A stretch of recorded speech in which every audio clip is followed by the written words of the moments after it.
It's good to be back at the Council on Foreign Relations. As Pete mentioned, I've been a member for a long time and was actually a director for some period of time. I never mentioned that when I was campaigning for re-election back home in Wyoming. And I am delighted to be here in these new headquarters. I have been often to, the mothership in New York City. But it's good to have an outpost of the council right here down the street from the State Department. We get a lot of advice from the council, so this will mean I won't have as far to go to be told what we should be doing and how we should think about the future. World government is the structure necessary for global justice. First, we Americans are going to have to yield up some of our sovereignty. That's going to be, to many, a bitter pill. Pat Robertson has written in a book a few years ago that we should have a world government, but only when the Messiah arrives. He wrote, literally, any attempt to achieve world order before that time must be the work of the devil. Well, join me. I'm glad to sit here at the right hand of Satan. Welcome back to another edition of the Prepper Recon podcast. We're going to fight them off. A United Nations army couldn't hold us back.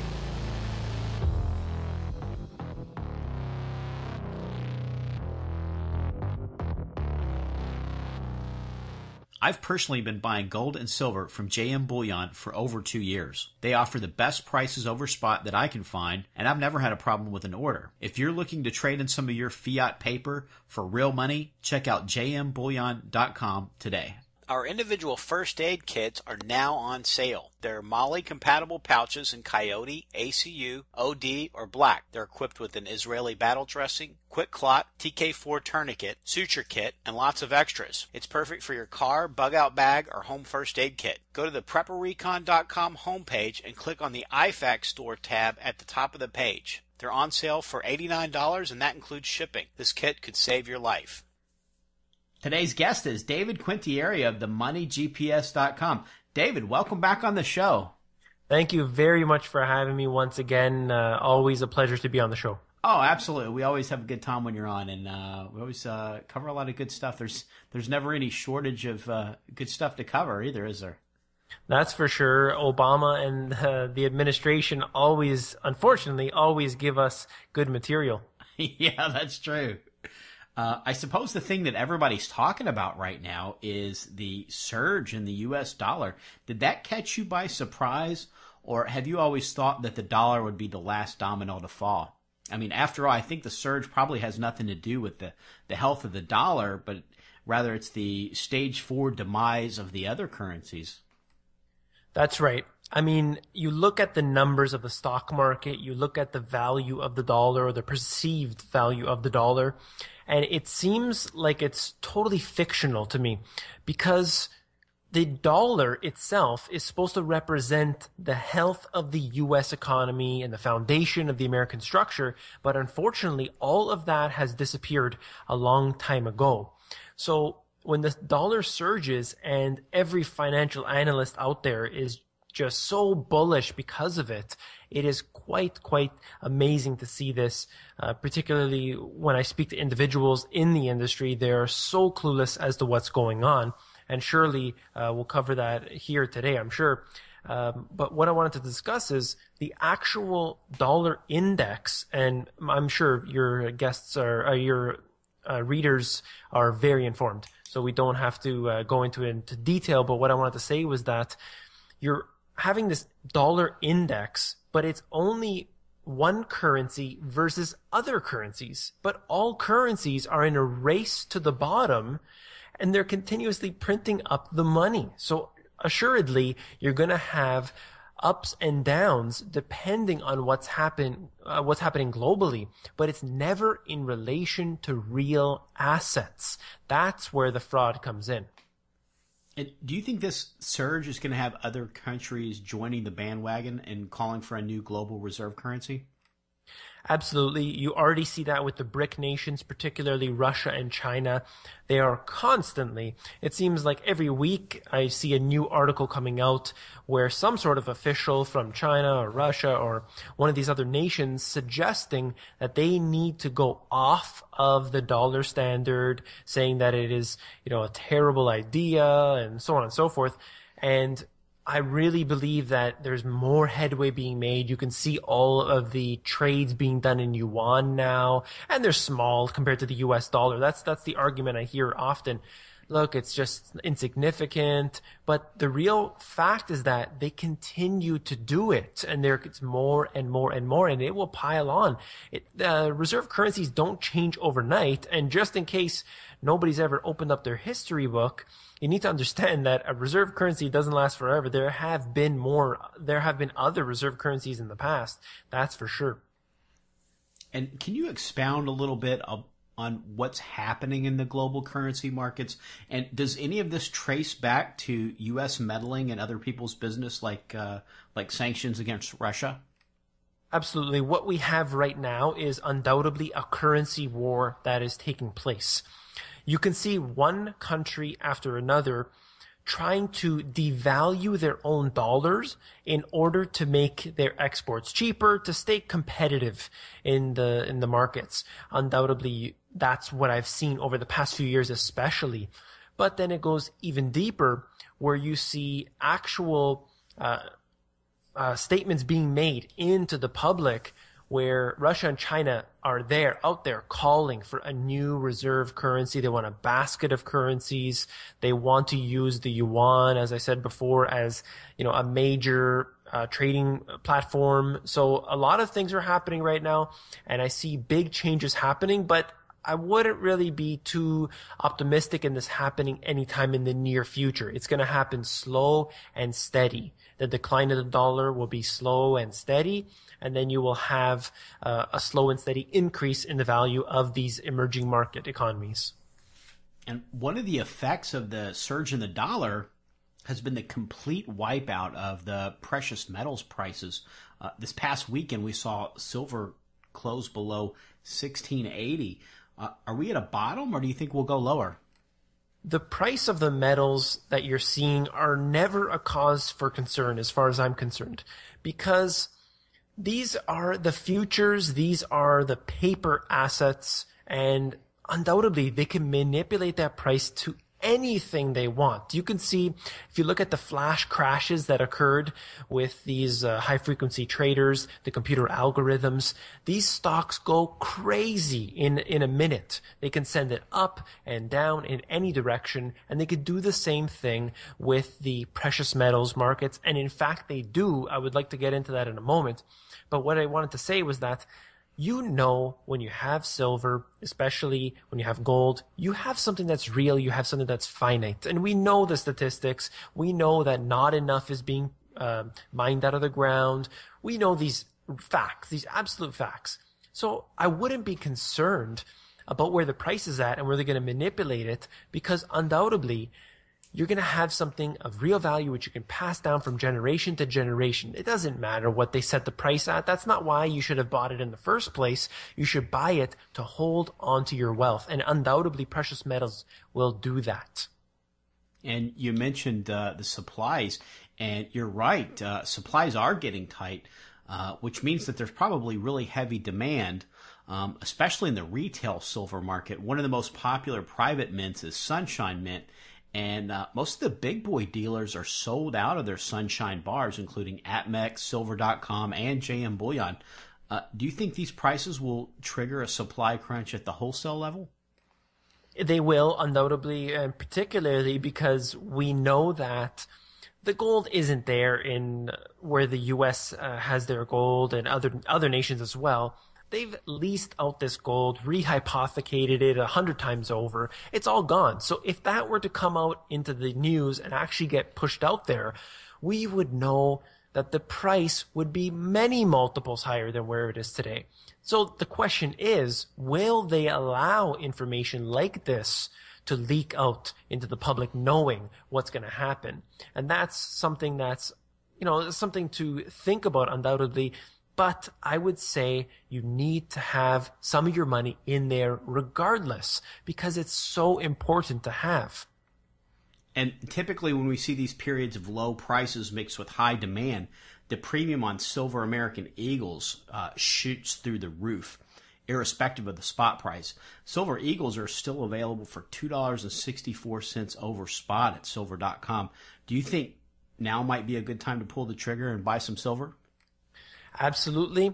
I think that, and I'm one to say that you need to buy silver at any price, but now it's even more attractive because you have something, again, finite. It's something that you're going to want to have in your portfolio. Even if you only have a couple dollars in your pocket, why not get some of these metals? Just have them, store them away, keep them safe.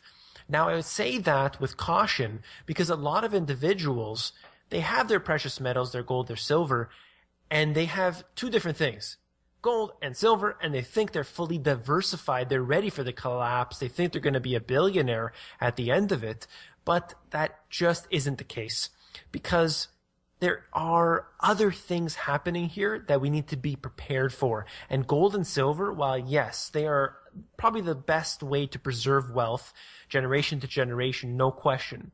But if you don't have simple things like, for example, your storable food, your solar panels, your access to a good water supply, and, I'll briefly talk about these later, but you have things that you need for preparation. Of course, this is prepper recon.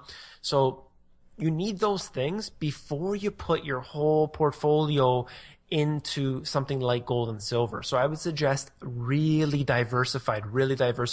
It is so important right now. Even individuals like Mark Faber are saying, look, if I only lose 50% of my money in this crash, I'm going to be happy. And when he's saying something like that, you really need to listen. So the first thing we need to do is have our food and our water, our beans, bullets, and Band-Aids, and maybe some solar systems, backup water sources, things like that, because you have to live through the collapse first. I kind of think about people that are just the people that you just mentioned that think that they're well diversified if they've got gold and silver. Gold and silver, like you said, are great for long-term wealth preservation, but you have to live through that period of turmoil first.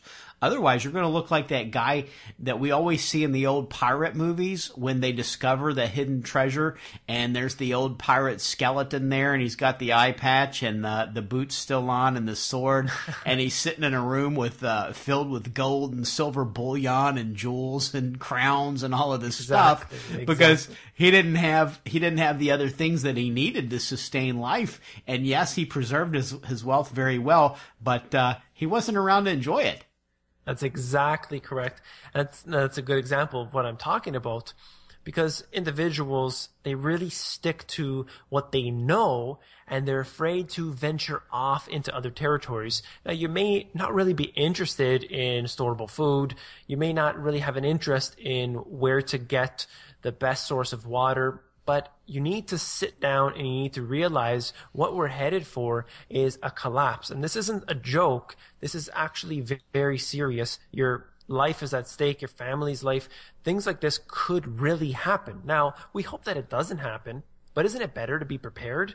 And just sitting down, taking 10 minutes and just thinking of your escape plan, just thinking of the basic things may save your life one day. And that's, as far as I'm concerned, more important than any sort of investment that someone can get me on. Now, I'll say that again. I think silver and gold are undoubtedly the best of the best when it comes to wealth preservation, but you need those other things. And it is very likely that we go through a very traumatic period, and with our just-in-time inventories, and if we suddenly have no way to do business because there's not a functional monetary unit for whether it's 6 weeks or 6 months or 6 years, there's not going to be grocery stores, there's not going to be McDonald's, there's not going to be gas stations. All of these things can't function without some type of currency to act as an intermediary for Farmer Joe to sell his eggs to buy more feed to feed the chickens and so on and so forth, and that whole production chain and supply chain breaks down, doesn't it? That's exactly what happens. When you read history, this is exactly what you find out.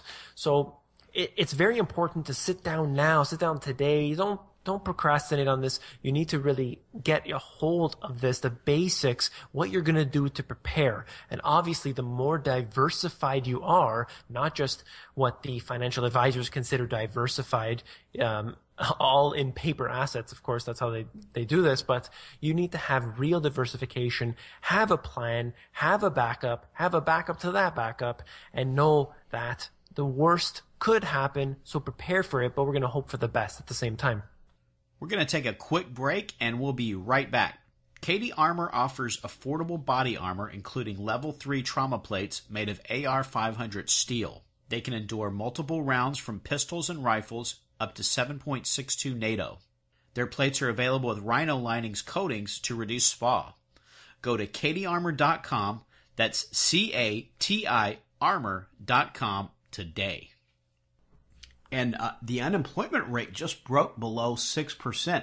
Can you break that down for us? Are these high quality jobs that people are finding?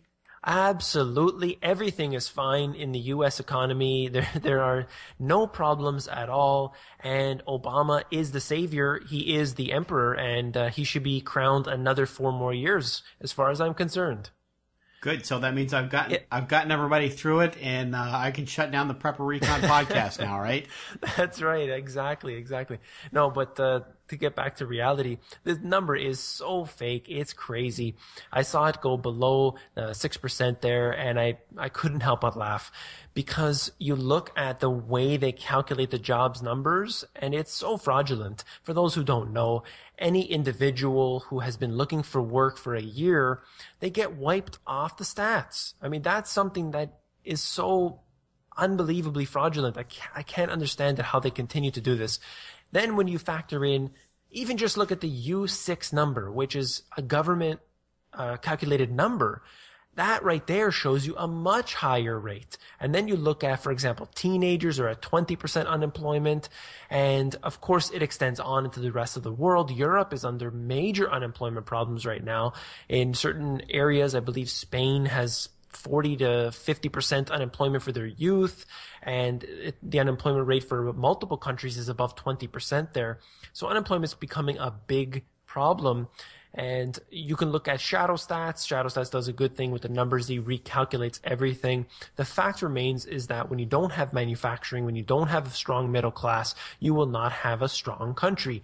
And they're trying to get away with printing up money out of thin air, buying things called asset-backed securities, collateralized debt obligations, credit default swaps, and somehow giving the money to the banking system, and this is going to create jobs. If anybody with any sense can explain this to me, please do. I'm willing to listen. But so far, I have not heard anything reasonable.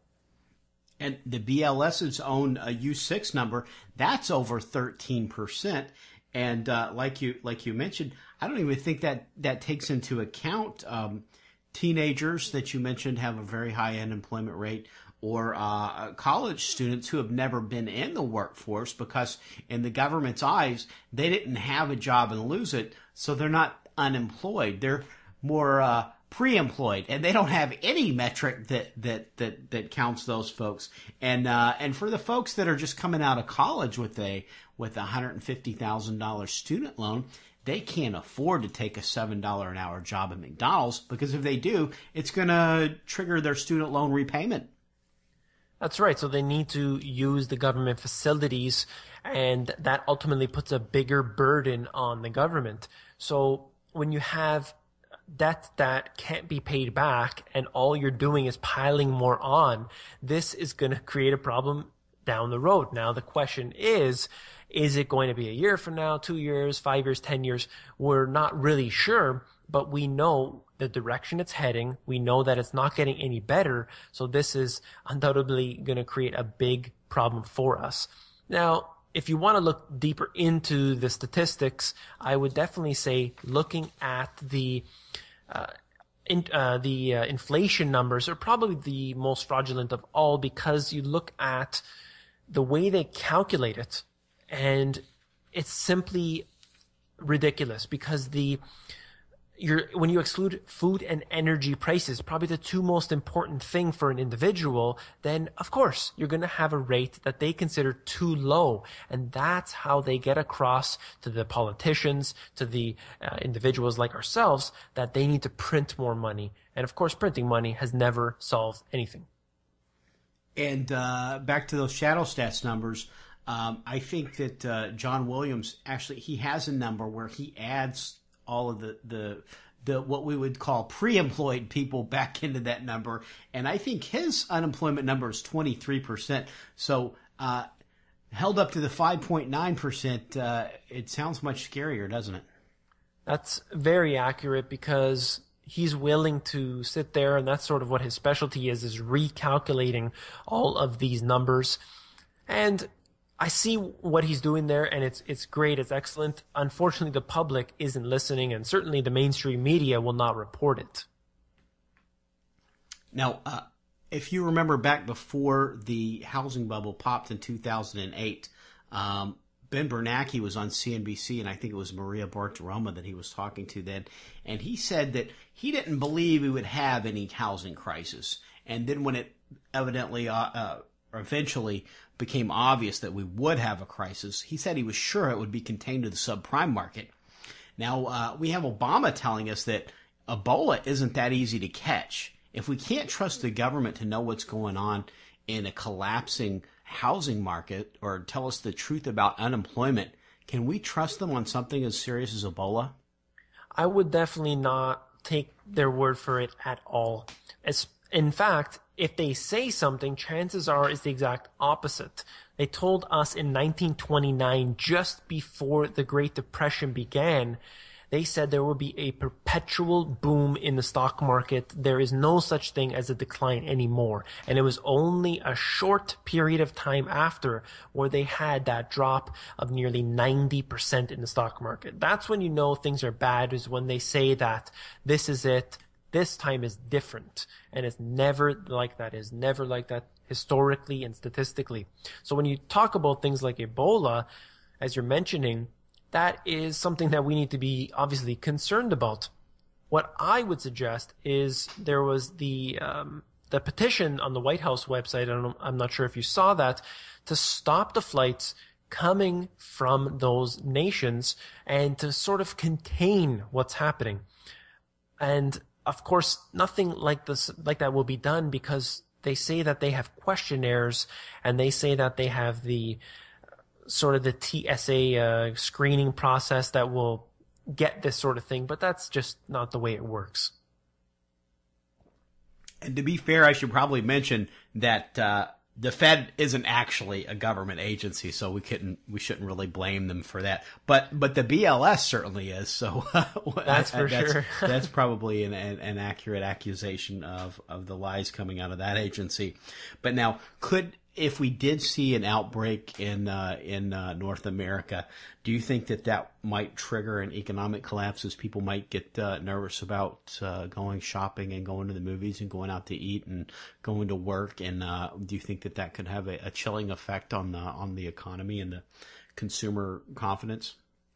A substantial problem will occur if this actually does if there is actually an outbreak in the US or any of the Western nations. You're going to have chaos, and people are definitely not ready for an Ebola crisis, let alone something, a natural disaster that happens occasionally. So undoubtedly something like Ebola is something to worry about, and people aren't even prepared with the most basic things. And that's what's really frightening. Because it's not just about a financial collapse, economic collapse.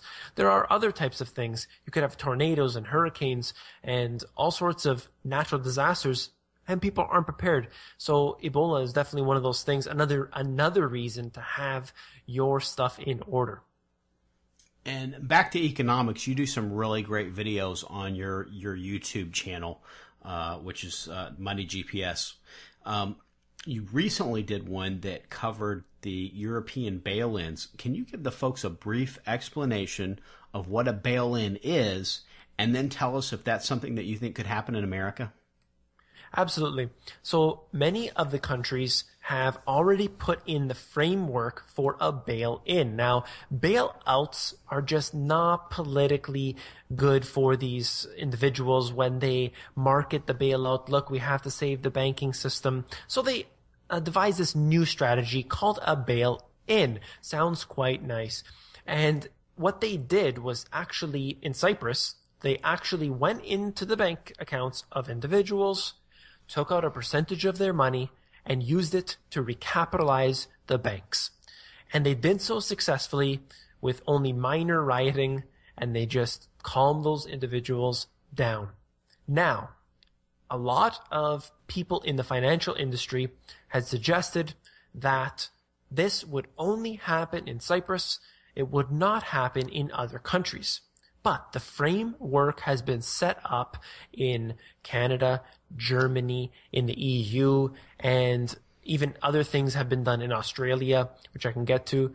And what's happened is they call it a bail-in regime according to the budget report, the Action Plan 2013 for Canada, where they said in the unlikely event of a collapse scenario, let's call it, we would have to recapitalize the banks and we would use a bail-in. Now later on, after this caused a little bit of outrage in the mainstream media, they came out there and said, this is not, we are not going to do what they did in Cyprus. We have these special funds set up for this type of situation and we'll use it to recapitalize the banks. Now that sounds all fine and dandy, and that allowed everything to tame down and it didn't get any really big attention. But I have the very simple question. Why did we have a collapse scenario that occurred? The banks were all weak. The shares were starting to tumble. When you had these special funds set up, why didn't you use them then? And in fact, the Fed bailed out Canadian banks. Why didn't they use these special funds instead of getting a bailout from a central bank of another nation? It doesn't make any sense. Of course, these funds probably don't even exist, and they will undoubtedly go for the bail-ins, especially have we've seen this historically, and then they have the framework set up in all these different countries. It's going to happen. Other people, even in the alternative news, aren't talking about it, aren't making a big deal about it, but on my channel, in my work, I consistently make a big deal about it. And how do we hedge ourselves against a bail-in? We've talked a little bit about silver. Maybe that's a good plan. But now, until even if we have a bail-in, the currency is probably still going to continue to function. Is it a good idea to keep some cash outside of the banking system?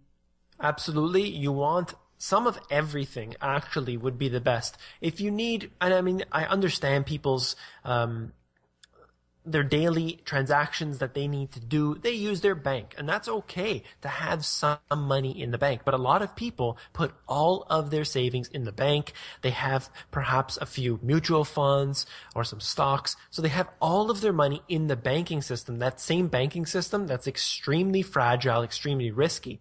So what I suggest people do is to have their money in a situation where they have enough to pay their bills in the bank. Now they take their money out and they buy real assets with that. So yes, some silver, some gold, and some other things. You don't want to even keep it, I believe, you don't want to even keep this in the safety deposit boxes because they could certainly confiscate that as well, consider it properly. Look, we need to recapitalize the banks. We need to use your assets. And that's just the way it is. A lot of people don't think it can happen, but anything can certainly happen. And, one of the things we often talk about on Proper Recon is the need for self-defense, because when things go haywire, a lot of the police are going to stay home to take care of their own families. And part of being a responsible gun owner, I think, is having a safe, even if you don't have kids. If you ever have kids in your home, or just when you leave and go to the grocery, you've got a nice safe place to lock your guns up. I think a safe is a great investment. You can get one that will that's resistant to fire for up to 20 minutes. Which in good times you should be able to get a fire truck to your house within 20 minutes. But I think that's a great investment, and you can bolt that to the floor, and it'll protect your guns, and you can also keep your cash in there as well, and protect it from the regular thieves. That's right. You need to have a safe in your house. You need to protect the things that are very important for these times. And again, you hope that you don't ever need to use it, but isn't it great knowing, better than any insurance policy that you can buy from one of these corporations, to have your own insurance policy that you have done yourself? And then they say one of the safest things to have is the thing that nobody else knows exists. So if you've got maybe a little backyard or something, and you've got a good place that you can dig a hole and stash some cash in an airtight waterproof container, which plastic ammo cans are really, really great for that. And if you just want to make sure it's double protected, you can always throw it in a couple of garbage bags and duct tape it. But those plastic ammo cans have a rubber seal inside of them, and when you clamp them down and lock that, then that's airtight inside there. And you can throw a little cash, maybe some silver, and maybe even some gold in there. And that's something that nobody will ever, even if a robber broke in and found your safe, they'd never even know to look for that. Right. That's all good tips there. I would suggest when you're doing these sort of things, you definitely want to make sure that it's either late at night or in a situation where the neighbors don't know. You never know what could happen. You need to really be cautious of this kind of thing because it is so serious. It is a concern. And check for drones. Because now every 8-year-old's getting a drone for Christmas this year. I predict that's going to be the hot seller for Christmas this year. Now, can you tell us about your free ebooks? Absolutely. So I have 3 free ebooks available, and in fact, I also have a free version of my book. But if you want the free ebooks, the most simple way to do that is go to any one of my videos and look in the description, and you'll see those books there. I also have the Money GPS Insider, and that is an email subscription list where people can get on and get all sorts of good information through there. I send out an email every few days. People can get on that and get some good information, some good intel from there. And of course, my book is the Money GPS, and people have really learned a lot from that, from the feedback I've got. It gets into the finance, but not really too deep into it. It's really simple. It uses diagrams to explain things. And I've really got good feedback from people in the finance industry as well as people out of it. So it has a really wide array for people to take in and learn a lot of information from. And then at themoneygps.com, you do like a daily minute update. Is that right? Well, basically, if they go to themoneygps.com, that is all of my newest YouTube videos. So they can go there, or they can go to the YouTube channel and search for The Money GPS. Either one, it has the same content. And that's basically a video which I do practically every single day. And there are about 7,000 or so subscribers on there. It's a growing number. And what I like to get into is the topics that we've talked about today. I don't really talk about necessarily what happens on a given day, but I talk about preparation and how it's practical to the individual. I look at the mainstream media news and I dissect it, and I look in deeper, and I use historical facts connecting the dots. Well, David, thanks again for taking time to come on the show. It's always a lot of great information that you give us when you're on. Well, thank you very much for having me on. I just wanted to say just one more thing. The individuals that are getting into preparation really commend that. I think it's very important to do so. And we need to not look at the mainstream media and what they try to tell us every single day. We need to, as I said, dissect that information, look into it deeper, and make those choices to be best suited for our families, for their safety. And it's insurance, right? And you don't buy health insurance and then at the end of the year think, rats, I spent all that money on health insurance and I didn't get sick.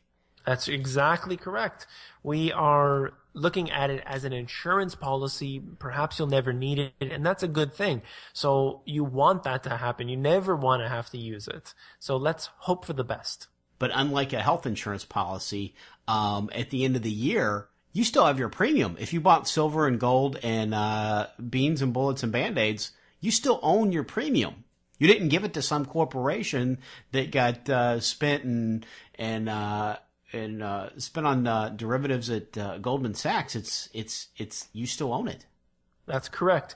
You buy it at the price which you find reasonable, whether silver's at $16 or whether it's at $60. If you're comfortable with that price, you buy it, you keep it, and you have it forever. All good stuff. David, thanks again. Thank you. In American Reset, the final chapter of the economic collapse chronicles, the ultimate contest between liberty and tyranny reaches the apex. The Bear family and their neighbors learn the true value of community as they rely on each other to survive the war and the effects of the financial meltdown. Will the collapse bring an oppressive regime that enslaves the American people, or will the patriots prevail and guide the country back to a place of freedom, peace, and prosperity? Get your copy of American Reset in Kindle, paperback, or audio edition at Amazon.com today.